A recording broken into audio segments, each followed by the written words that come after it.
but it's on my checklist. Pre-order that, yeah, I'm invested. Waiting for my come in. Timing, man. Patience, that's the lesson. They salty like Epsom, they don't like me, but they gotta respect them. Before I leave, I'ma leave an impression. R.I.P. to the beat, I stretched it out. Don't smoke weed, but I'm extra loud.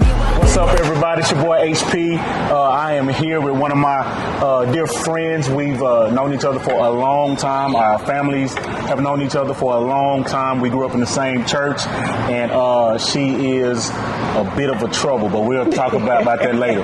But as you know, for the month of April, we are having conversations centered around mental health, right?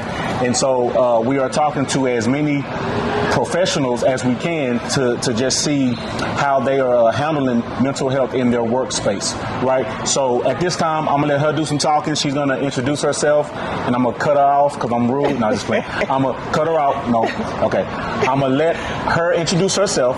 She's gonna tell you who she is, a little bit about what she does, and then we're gonna dive into some questions. What's up, Miss Jennifer? Okay.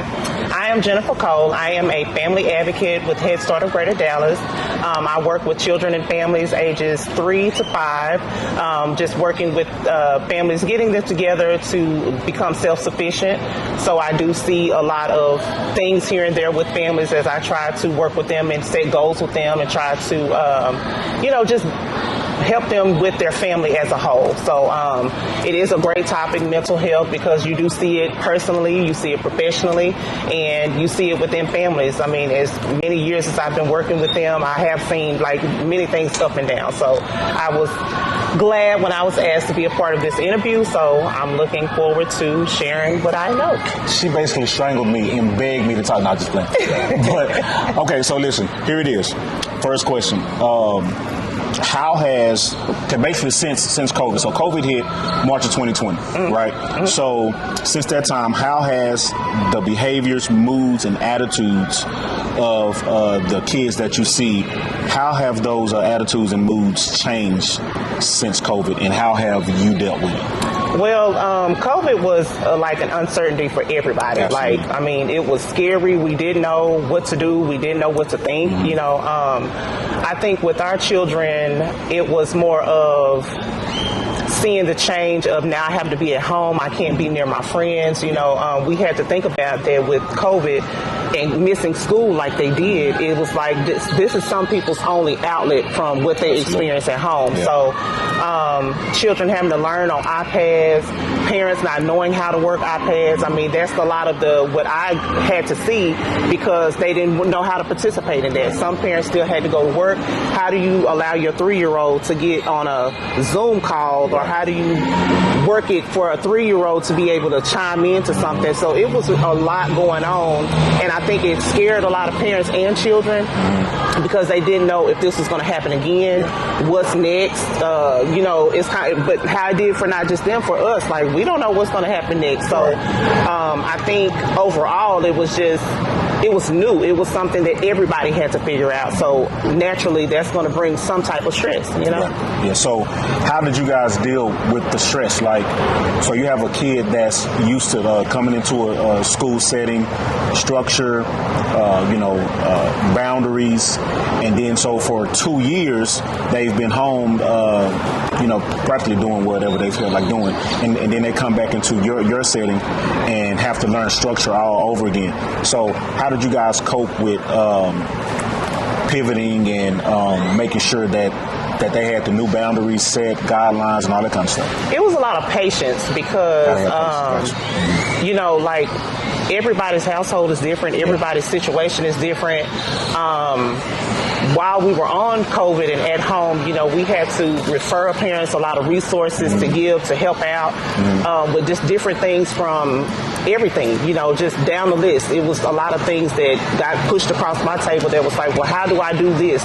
Just encouraging parents because you're the professional, so they look for you at certain things to say, well, how do I do this? Because they're trying to figure out life, but it was also their thing, I'm trying to figure it out too. Yeah. But just trying to give them resources on different things that's out there in the community that can help, because in the community during COVID time, there was a lot of, and it still is now, but it was a lot of resources out that help parents, all the way down to education. So getting back into the school setting, it took patience because you know that they were dealing with a change at home and having to deal with this, but it was kind of like you can't just force them back into there and expect that, because the learning levels were different. Right. You know, certain people didn't have access to certain things or couldn't log on or couldn't do this. So you had to have patience. You know, you had to, and teachers work really well with trying to get them back on track and get them back into the flow. So I think the main key was having patience and understanding that everybody didn't have internet at home, or everybody didn't have access to certain things, and everybody's situations were totally different. So I think it's more of like patience and understanding. So you also mentioned the parents. Did you see like a new sense of urgency from the parents? You know, because especially in our culture and some of the schools that we've been in, some parents often will, like, you know, just drop their kids off at school. You know, sometimes they're not, you know, groomed well. Sometimes they, you know, hadn't eaten, and those types of things.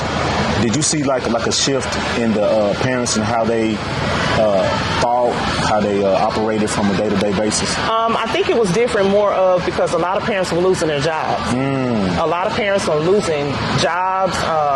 So that's a whole nother level of stress. Right. Yeah. And so some things got almost put on the back burner because it's like I had parents to ask me, well, how do you expect me to log on and do these assignments? And I don't understand, because some of the parents, they don't have high school diplomas. Some of them don't have the education level to know how to do these, because let's be real, this new school is different. Right. I have degrees, but, you know, going back and looking at some of this schoolwork, I'm like, I don't know how to do that. So, I mean, but parents were more concerned about how am I going to put food on the table with all of this shutting down, and I don't know if I'm going to have a job, and I don't know. And so it was like the children almost had to teach themselves. So they had a different type of stress that was natural, because like I can't worry about if you logging on when I'm trying to see if I'm going to have my job or not, you know? So.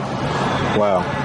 Okay, so let's talk red flags. What are some red flags in your area of work that you look for to pretty much tell you, hey, okay, this kid is going through something and we need to intervene, like, pretty quick?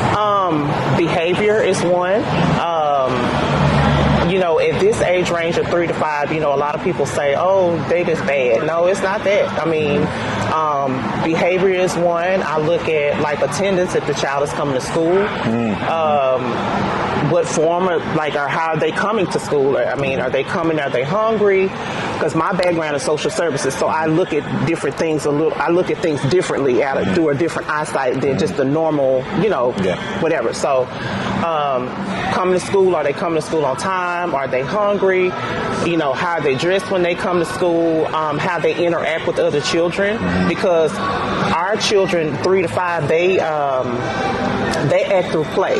So, like, times when they're playing, that's when a lot comes out that you see that something must be, you know, something is happening. So it's just it's in being observant. You have to be observant. You have to understand that everybody is not the same. You have to understand that different households, different cultures do things differently. So it's a lot of observation that you know, kind of that takes place. You know. So you see those red flags, and then what's your next move after that?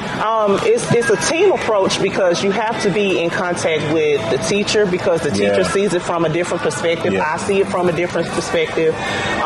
Then just working with those professionals that are around you, and then talking to the parent, because there's some parents that are going to say, well, he doesn't act this way at home.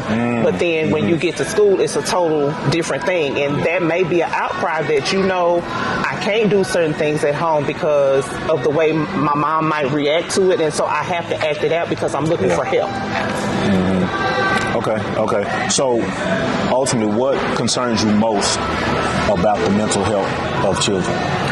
I think what concerns me most is that these children nowadays are exposed to so much, absolutely. Whether it may be home life, social media, internet, what they see other kids doing, what your kids are allowed to do, but my kids are not allowed to.